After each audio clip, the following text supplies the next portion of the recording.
I'm making a bunch of simple crates for some mason jar storage for preserving fruits and jams, and I'm choosing to just make them out of plywood using simple box joins. There are lots of ways to make box joins. The most common ways usually involve a jig on a table saw so that you can use a dado stack or even just a regular saw blade and an indexing pin to move each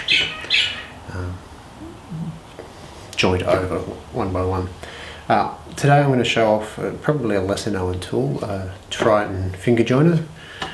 They've incorrectly labelled it a finger joiner rather than a box join.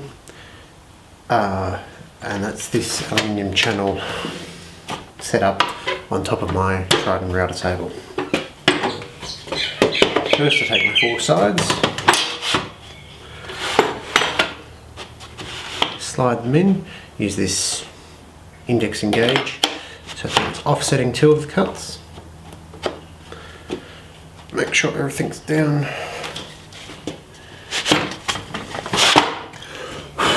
Make sure all the chips are clear from the previous cut.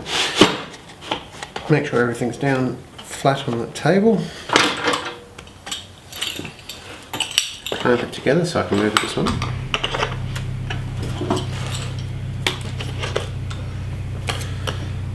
And now I can route this by going back and forth, and just like on a table saw, this has got an indexing pin.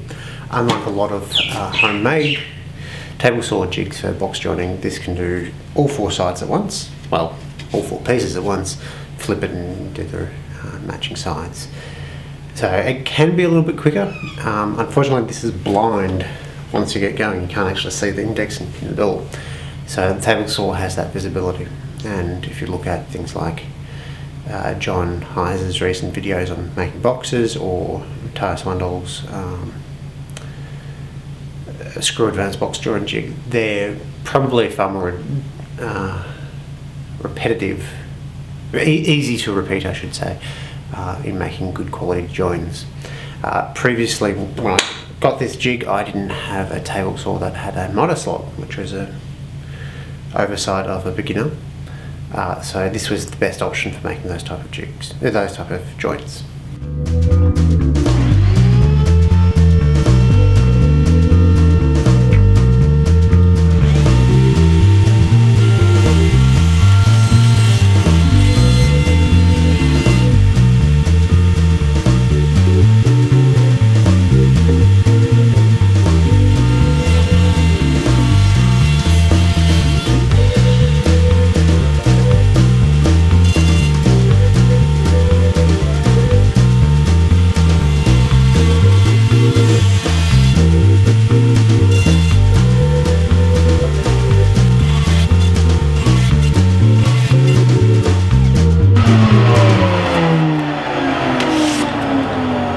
As I mentioned, it's blind when you're going in there, so quite often if there's a little bit of dust build up you can't quite see or feel where the pin's supposed to go. So that's right now, so I can get back to it.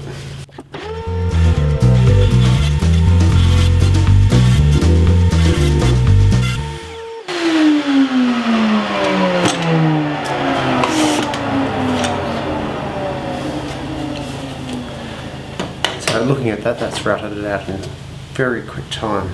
Now I need to flip it. I flip this over for the next set of cuts. Normally, if you were using the same size sides, same size, all four sides the same, it would be a lot easier. You wouldn't have to clamp it or realign everything.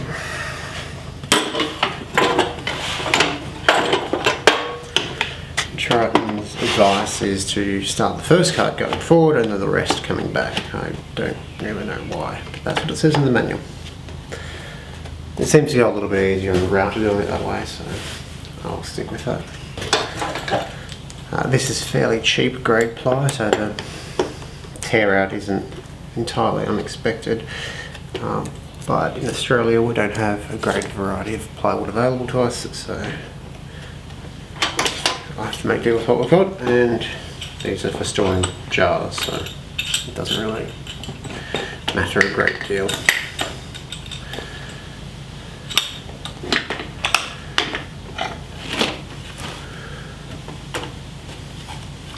Alright, let's get on to the other side.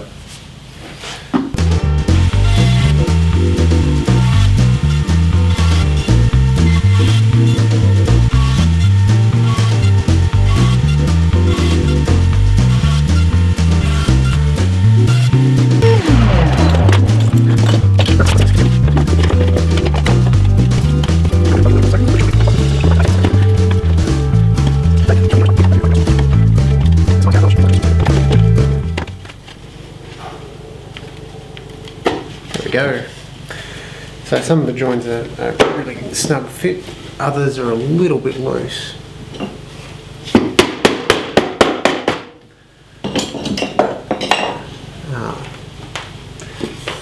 Which I think is my fault, but as I said, this is a bit of a pain to adjust. That being said, it takes less than 10 minutes to make a box, so that little bit of extra setup time is probably worth it if you can get this going quite well. A better dust extractor would obviously help. Mine is crap. Thanks for watching.